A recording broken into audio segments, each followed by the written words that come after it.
Welcome to YouTube channel GK GS with Manish sir. आज 5 जून 2024 है और आज के जितने भी करंट अफेयर्स होंगे वो हम इस वीडियो में डिस्कस करेंगे। तो आइए शुरू करते हैं आज का महत्वपूर्ण करंट अफेयर। मेरे प्यारे दोस्तों, सबसे पहले हम पिछले दिन के करंट अफेयर को रिवीजन करेंगे। तो दोस्तों, मैंने बताया था आपको पिछले दिनों के करंट अफेयर में तेलंगाना स्थापना दिवस कब मनाया गया, 2 जून को, क्योंकि 2 जून 2014 को तेलंगाना की स्थापना हुई थी। एशिया के सबसे अमीर व्यक्ति कौन बने हैं? गौतम अडानी बने हैं एशिया के सबसे अमीर व्यक्ति। हल्ला टॉम सॉलिटियर किस देश के नए राष्ट्रपति बने हैं? आइसलैंड के बने हैं। पहली बार कुत्तों की नॉन इन्वेसिव हृदय की सर्जरी कहाँ की गई है? तो नई दिल्ली में की गई है। हाल ही में किस देश की अल्पसंख्यक समुदाय की पहली महिला ब्रिगेडियर हेलन मैरी बनी है? तो पाकिस्तान की। दोस्तों, कहाँ की? तो पाकिस्तान की पहली अल्पसंख्यक समुदाय की महिला ब्रिगेडियर कौन बनी है? तो हेलन मैरी बनी है। मेरे दोस्तों, दीनदयाल बंदरगाह प्राधिकरण के नए अध्यक्ष कौन बने? सुनील कुमार बने हैं। ICC ODI player of the year 2023 का पुरस्कार किसे मिला है? विराट कोहली को मिला है। मेक्सिको की पहली महिला राष्ट्रपति कौन बनी है? क्लाउडिया सनीबाम बनी है। कौन बनी है? तो क्लाउडिया सनीबाम बनी है। मेरे दोस्तों, एक ही सीजन में सबसे ज़्यादा गोल करने वाले फुटबॉलर कौन बने हैं? क्रिस्टियानो रोनाल्डो बनी है। विश्व साइकिल दिवस कब मनाया गया है? तो 3 जून को मनाया गया है विश्व साइकिल दिवस। दोस्तों, मेरे प्यारे दोस्तों, अब हम शुरू करेंगे आज का महत्वपूर्ण करंट अफेयर। और आज का हमारा पहला प्रश्न है, विश्व पर्यावरण दिवस कब मनाया गया है? तो यह मनाया गया है दोस्तों 5 जून को। कब मनाया गया विश्व पर्यावरण दिवस? तो 5 जून को। जून महीने में जो अब तक महत्वपूर्ण दिवस मनाए गए हैं वो हैं विश्व दूध दिवस 1 जून को मनाया गया दोस्तों। Happy global day of parents 1 जून। अंतर्राष्ट्रीय यौन कर्मी दिवस 2 जून। विश्व साइकिल दिवस कब मनाया गया? तो 3 जून को मनाया गया। और तेलंगाना स्थापना दिवस कब मनाया गया? 2 जून को। मेरे प्यारे दोस्तों, अगला प्रश्न है, आईसीसी द्वारा T20 विश्व कप 2024 के लिए घोषित कुल पुरस्कार राशि कितनी है? आईसीसी द्वारा T20 विश्व कप 2024 के लिए घोषित कुल पुरस्कार राशि कितनी है? दोस्तों, सबसे पहले हम यह जानेंगे कि आईसीसी की स्थापना कब हुई थी। दोस्तों, आईसीसी की स्थापना कब हुई थी ये आप बता दो दोस्तों कमेंट बॉक्स में कि आईसीसी की स्थापना कब हुई थी। आईसीसी के चेयरमैन है ग्रेग वार केले। कौन है दोस्तों? ग्रेग वार केले। और आईसीसी का हेडक्वार्टर दुबई में है। आईसीसी का फुल फॉर्म होता है इंटरनेशनल क्रिकेट काउंसिल। और आईसीसी द्वारा T20 विश्व कप 2024 के लिए जो कुल पुरस्कार राशि घोषणा की गई है वो 11.25 मिलियन डॉलर की घोषणा की गई है। दोस्तों, कितना? तो 11.25 मिलियन डॉलर की घोषणा की गई है। अब दोस्तों, क्रिकेट तो देखो, चिदम्बरम स्टेडियम क्रिकेट से संबंधित है, चेन्नई में है। ईडन गार्डन स्टेडियम कोलकाता में है। चिन्ना स्वामी स्टेडियम बेंगलुरु में है। अरुण जेटली स्टेडियम दिल्ली में है। राजीव गांधी स्टेडियम हैदराबाद में है। बाराबाती स्टेडियम कटक में है। Wankhede stadium Mumbai. Chepauk stadium Chennai. किन्नन stadium Jamshedpur. Melbourne stadium दोस्तों कहाँ है? तो ऑस्ट्रेलिया में है मेलबर्न स्टेडियम। पर्थ और बिस्बर्न स्टेडियम ऑस्ट्रेलिया। दोस्तों, इंग्लैंड और ऑस्ट्रेलिया का राष्ट्रीय खेल क्रिकेट है। अच्छा, क्रिकेट में खिलाड़ी कितने होते हैं? 11 होते हैं। आईपीएल की शुरुआत 2008 में हुई। विजेता था दोस्तों प्रथम आईपीएल का राजस्थान रॉयल्स। और उपविजेता कौन था? तो चेन्नई सुपर किंग। विश्व का सबसे बड़ा क्रिकेट स्टेडियम का नाम है नरेंद्र मोदी स्टेडियम, जो अहमदाबाद में स्थित है। दोस्तों, भारत में जो क्रिकेट को कंट्रोल करती है उसका नाम है BCCI, board of control for cricket in India. इसका हेडक्वार्टर मुंबई में है। इसकी स्थापना 1 दिसंबर 1928 को हुई और इसके प्रेसिडेंट हैं रोजर बिन्नी। दोस्तों, क्रिकेट की महत्वपूर्ण ट्रॉफियां कौन सी हैं? तो Ranji trophy, Irani trophy, Vijay Hazare trophy, Moin ud-Dowla gold cup, Cooch Behar cup, Duleep trophy, Rohinton Baria trophy, G D Birla trophy और देवधर ट्रॉफी का संबंध किस खेल से है? मेरे प्यारे लाल एवं लालियों, तो क्रिकेट से है। मेरे प्यारे दोस्तों, हमारा अगला प्रश्न है, हाल ही में किस महासागर में स्थित द्वीपीय देश टोंगा में सुनामी आई है? हाल ही में किस महासागर में स्थित द्वीपीय देश है टोंगा जिसमें सुनामी आई है? तो यह प्रशांत महासागर में दोस्तों स्थित है टोंगा। अब प्रशांत महासागर में स्थित है तो प्रशांत महासागर के संदर्भ में जो भी स्टैटिक प्रश्न बनेंगे वो हम देखेंगे दोस्तों। देखो, प्रशांत महासागर की आकृति कैसी है? त्रिभुजाकार। प्रशांत महासागर का सबसे गहरा स्थान है मैरियाना गर्त।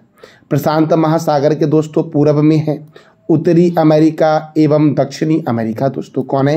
तो उत्तरी और दक्षिणी अमेरिका है दोस्तों। पश्चिम में है एशिया और ऑस्ट्रेलिया दोस्तों। दक्षिण में है अंटार्कटिक महाद्वीप प्रशांत महासागर के दक्षिण में। प्रशांत महासागर का गर्म जलधारा कौन कौन सा है? तो सुसीमा की जलधारा, अलास्का की जलधारा, अलूसियन की जलधारा, एल नीनो की जलधारा, क्यूरोसिया की जलधारा, ये सब प्रशांत महासागर की गर्म जलधारा है। ठंडी जलधारा कौन सी प्रशांत महासागर की है? तो कैलिफोर्निया की जलधारा, हम्बोल्ट की जलधारा, क्यूराल की जलधारा और ओखोत्स्क की जलधारा जो है ये प्रशांत महासागर की ठंडी जलधारा है। प्रशांत महासागर पर भूमध्य रेखा की लंबाई है 1600 किलोमीटर मेरे प्यारे दोस्तों। तो ये था हमारा प्रशांत महासागर जिसकी आकृति त्रिभुजाकार है। दोस्तों अगला प्रश्न हमारा है, हाल ही में किस देश ने सूअर का यकृत प्रत्यारोपण करने में सफलता प्राप्त की है? मानव में सूअर का यकृत लीवर प्रत्यारोपण करने में सफलता प्राप्त की है। तो दोस्तों यह देश कौन सा है? तो चीन है। अब चीन है तो चीन की राजधानी क्या है? बीजिंग। मेरे लाल एवं लालियो, चीन की राजधानी क्या है? बीजिंग। चीन की करेंसी है रेनबिब्बी। दोस्तों चीन की मुद्रा क्या है? रेनबिब्बी। और चीन के राष्ट्रपति कौन है? Xi Jinping. फ्रांस के राष्ट्रपति कौन है? Emmanuel Macron. अमेरिका के राष्ट्रपति कौन है? Joe Biden. जापान के प्रधानमंत्री कौन है? Fumio Kishida. मेरे लाल एवं लालियो, मेरे प्यारे दोस्तों हमारा अगला प्रश्न है, हाल ही में किस भारतीय क्रिकेट खिलाड़ी ने क्रिकेट के सभी प्रारूपों से संन्यास लेने की घोषणा की है? तो मेरे प्यारे दोस्तों आप इमेज देख करके ही समझ गए होंगे कि दिनेश कार्तिक। कौन दोस्तों? दिनेश कार्तिक ने क्रिकेट के सभी प्रारूपों से संन्यास लेने की घोषणा की है। अब दोस्तों देखो क्रिकेट, तो सबसे पहले दोस्तों कुछ महत्वपूर्ण खेल है उसके कप और ट्रॉफी को जानेंगे। तो देखो नारंग कप, कौन सा कप मेरे लाल एवं लालियो? तो Narang cup, Chadda cup, Amrit Diwan cup का संबंध बैडमिंटन से है। Walker cup, Circuit cup, Rider cup, Dunhill cup और प्रिंस ऑफ वेल्स कप का संबंध गोल्फ से है। Ezra cup, Prithvi Pal Singh cup, Radha Mohan cup और क्लासिक कप का संबंध पोलो से है। Bengaluru blues challenge cup, Nehru cup, federation cup का संबंध बास्केटबॉल से है। रणजी ट्रॉफी मेरे लाल एवं लालियो, Irani trophy, Duleep trophy, C K Naidu trophy, Rani Jhansi trophy, Deodhar trophy, G D Birla trophy, Rohinton Baria trophy का संबंध क्रिकेट से है। मेरे दोस्तों बेसबॉल में कितने खिलाड़ी होते हैं? 9। खो खो में कितने होते हैं? 9। पोलो में कितने खिलाड़ी होते हैं? 4। कबड्डी में कितने होते हैं? 7। और नेटबॉल में खिलाड़ियों की संख्या मेरे लाल एवं लालियो होती है कितनी? तो 7 होती है। बास्केटबॉल में कितने खिलाड़ी होते हैं जरा आप ये बता दो कमेंट बॉक्स में। तो मेरे प्यारे दोस्तों ये मैंने आपको महत्वपूर्ण कप और ट्रॉफी के बारे में बताया। तो एक दोस्तों कप का नाम बता दो आप कमेंट बॉक्स में कि बाकर कप का संबंध किस खेल से है? बाकर कप का संबंध किस खेल से है? इसका जवाब दे दो आप कमेंट बॉक्स में। हाल ही में यूपी ने साइबर सुरक्षा के लिए किसके साथ समझौता किया है? या यूपी के साथ साइबर सुरक्षा के लिए दोस्तों किस राज्य की पुलिस या किस कहाँ के प्रशासन ने दोस्तों समझौता किया है? तो गुरुग्राम प्रशासन ने दोस्तों, कहाँ के? गुरुग्राम पुलिस ने दोस्तों यूपी से साइबर सुरक्षा के लिए समझौता किया है। अब गुरुग्राम दोस्तों हरियाणा में है। गुरुग्राम में ही भारत का पहला अनाज एटीएम बना था। गुरुग्राम में ही दोस्तों देश का पहला हेली हब बना। हेली हब जहां पर हेलीकॉप्टर की सारी सुविधाएं उपलब्ध है। गुरुग्राम में ही दोस्तों इंटरनेशनल सोलर अलायंस अर्थात अंतर्राष्ट्रीय सौर गठबंधन का हेडक्वार्टर है। गुरुग्राम में ही दोस्तों मस्तिष्क अनुसंधान संस्थान जो आपका है वो गुरुग्राम में है। दोस्तों मस्तिष्क में ही होता है अल्जाइमर रोग। मस्तिष्क में कौन सा रोग होता है? अल्जाइमर रोग। अच्छा दोस्तों ये बता दो आप मस्तिष्क की जांच के लिए कौन सा टेस्ट किया जाता है? ये आप बता दो कमेंट बॉक्स में दोस्तों। तो मेरे प्यारे दोस्तों गुरुग्राम है हरियाणा में। तो देखो हरियाणा की राजधानी क्या है? चंडीगढ़। चंडीगढ़ पंजाब की भी राजधानी है। हरियाणा के गवर्नर कौन है? बंडारू दत्तात्रेय। हरियाणा के चीफ मिनिस्टर हैं नयाब सिंह सैनी। यहाँ पर राज्यसभा 5 है और लोकसभा 10 है। सुल्तानपुर राष्ट्रीय उद्यान हरियाणा में है। सौरिहंद नहर सतलज नदी पर बना हुआ दोस्तों है। नेशनल डेयरी रिसर्च इंस्टीट्यूट कहाँ है? तो करनाल में है मेरे प्यारे दोस्तों। हरियाणा में सुल्तानपुर राष्ट्रीय उद्यान है। कालेसर राष्ट्रीय उद्यान कहाँ है? तो हरियाणा में है। अगला प्रश्न हमारा है, हाल ही में मालदीव ने किस देश की एंट्री पर बैन लगा दी है? मालदीव ने किस देश की एंट्री पर बैन लगा दिया है? किस देश के लोगों की एंट्री पर बैन लगा दिया है? तो इजराइल के एंट्री पर दोस्तों मालदीव ने बैन लगा दिया है।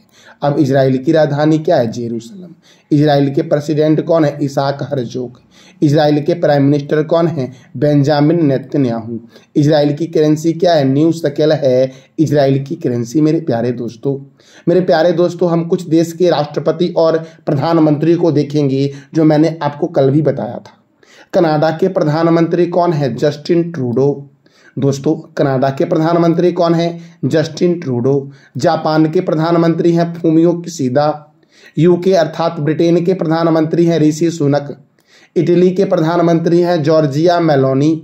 भूटान के प्रधानमंत्री हैं सेरिंग टोगबे। नेपाल के प्रधानमंत्री हैं पुष्पकमल दहल प्रचंड। मलेशिया के प्रधानमंत्री हैं अनवर इब्राहिम। फिनलैंड के प्रधानमंत्री हैं पेटोरी ओप्रे। स्पेन के प्रधानमंत्री कौन है? पेड्रो संचेज हैं। फ्रांस के राष्ट्रपति कौन है? Emmanuel Macron. अमेरिका के राष्ट्रपति कौन है? Joe Biden. अर्जेंटीना के राष्ट्रपति कौन है? Xavier Miley. केनिया के राष्ट्रपति कौन है? William Ruto. दोस्तों पी मतलब होता है प्रेसिडेंट, यहाँ पे मैं ये इंडिकेट किया हूँ दोस्तों। पी मतलब पपाया भी होता है, लेकिन यहाँ पर पी मतलब प्रेसिडेंट है। जिम्बाब्वे के राष्ट्रपति कौन है? एमरसन मानगोवा। मालदीव के राष्ट्रपति कौन है? मोहम्मद मुइजू, जिसने क्या किया है? तो इजराइल के लोगों पर अपने देश में आने पर प्रतिबंध लगा दिया।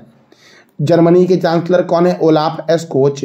और चीन के राष्ट्रपति दोस्तों कौन है? तो शी जिनपिंग है चीन के राष्ट्रपति मेरे प्यारे दोस्तों। तो ये थे इंपॉर्टेंट प्रधानमंत्री और राष्ट्रपति, ये आप हर हाल में याद कर लेना दोस्तों।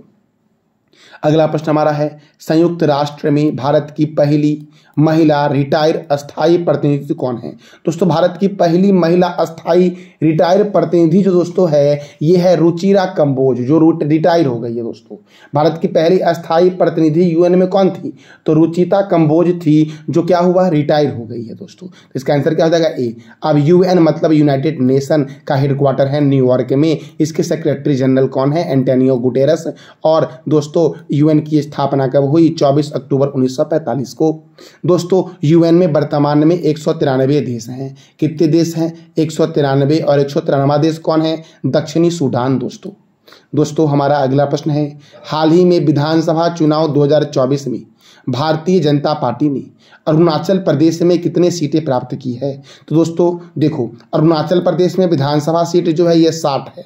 इसमें से दोस्तों बीजेपी को जो सीटें मिली है वो 46 सीटें मिली है। सिक्किम में भी दोस्तों चुनाव हुआ था, विधानसभा चुनाव। सिक्किम क्रांतिकारी मोर्चा ने विधानसभा चुनाव में सिक्किम में 32 में से 31 सीटों पर दोस्तों जीत दर्ज की है। तो दोस्तों अरुणाचल प्रदेश में बीजेपी की सरकार बन जाएगी और सिक्किम में सिक्किम क्रांतिकारी मोर्चा की सरकार दोस्तों बनने वाली है। तो दोस्तों अरुणाचल प्रदेश, मैं तो आपको कई बार बताया हूँ सिक्किम के बारे में दोस्तों, कभी आप भी बता दिया करो कमेंट बॉक्स में सिक्किम के बारे में। तो आप दोस्तों आज ही बता दो कमेंट बॉक्स में सिक्किम के बारे में। हम आज आपको बताते हैं अरुणाचल प्रदेश के बारे में मेरे प्यारे दोस्तों। तो अरुणाचल प्रदेश की राजधानी है ईटानगर, और ईटानगर में ही दोस्तों क्या बना है? सेला सुरंग बना है। पासीघाट हवाई अड्डा अरुणाचल प्रदेश में है। अरुणाचल प्रदेश के गवर्नर हैं कैवल्य त्रिविक्रम परनाइक। यहाँ के मुख्यमंत्री हैं पेमा खांडू। यहाँ पे राज्यसभा 1 है, लोकसभा 2 है। अरुणाचल प्रदेश की स्थापना केंद्र शासित प्रदेश के हुई थी। केंद्र शासित प्रदेश के रूप में अरुणाचल प्रदेश की स्थापना 21 जनवरी 1972 को हुई थी और यह राज्य बना था 20 फरवरी 1987 को। पखोई वन्य जीव अभ्यारण्य, नामदफा बाघ रिजर्व, कमलांग बाघ रिजर्व, मौलिंग राष्ट्रीय उद्यान, दिबांग वन्य जीव अभ्यारण्य और टैली घाटी वन्य जीव अभ्यारण्य मेरे प्यारे लाल एवं लालियों कहाँ हैं? तो अरुणाचल प्रदेश में है। ब्रह्मपुत्र नदी दोस्तों भारत में प्रवेश करती है यंग्याप दर्रे से होकर के, और यंग्याप दर्रा, बोमडिला दर्रा और दीफू दर्रा कहाँ है? अरुणाचल प्रदेश में। संगेस्तर झील दोस्तों, संगेस्तर झील या संगेस्तर तसो ये कहाँ है? अरुणाचल प्रदेश में। और संगेस्तर झील के किनारे ही दोस्तों कोयला फिल्म में माधुरी दीक्षित के द्वारा गाने की पृष्ठभूमि तैयार की गई थी, इसलिए संगेस्तर झील को माधुरी झील या कोयली झील के नाम से जानते हैं। अरुणाचल प्रदेश दोस्तों, इसका प्राचीन नाम नेफा है। सर्वप्रथम सूर्योदय अरुणाचल प्रदेश में ही होता है, क्योंकि अरुणाचल प्रदेश भारत के पूर्व में स्थित है। पूर्वोत्तर भारत का सबसे बड़ा राज्य कौन सा है? तो अरुणाचल प्रदेश है मेरे लाल एवं लालियों। तो मेरे प्यारे दोस्तों, ये था दोस्तों हमारा आज का महत्वपूर्ण करंट अफेयर। मैं प्रत्येक दिन आपसे वीडियो के एंड में 3 प्रश्न करता हूं, जिसका जवाब दोस्तों आपको देना होता है कमेंट बॉक्स में। तो पिछले दिन जो मैंने दोस्तों 3 प्रश्न किया था, उसका आंसर क्या है वो देख लेते हैं। किस देश के क्रिकेटर ब्रायन क्रॉस पर 3 महीने का प्रतिबंध लगा दिया गया है? इंग्लैंड। स्वास्थ्य एवं परिवार कल्याण मंत्रालय के द्वारा तंबाकू नियंत्रक के लिए किसे ब्रांड एम्बेसडर बनाया गया है? पीवी सिंधु को। किस संस्थान ने 2024 के लिए स्वास्थ्य संवर्धन हेतु नेल्सन मंडेला पुरस्कार जीता है? तो निमहांस संस्थान ने जीता है, जो बेंगलुरु में है। मेरे दोस्तों, आज का आपका 3 प्रश्न, जिसका जवाब देना है कमेंट बॉक्स में आपको। दीनदयाल बंदरगाह प्राधिकरण के नए अध्यक्ष कौन बने हैं? ICC ODI player of the year 2023 का पुरस्कार किसे मिला है?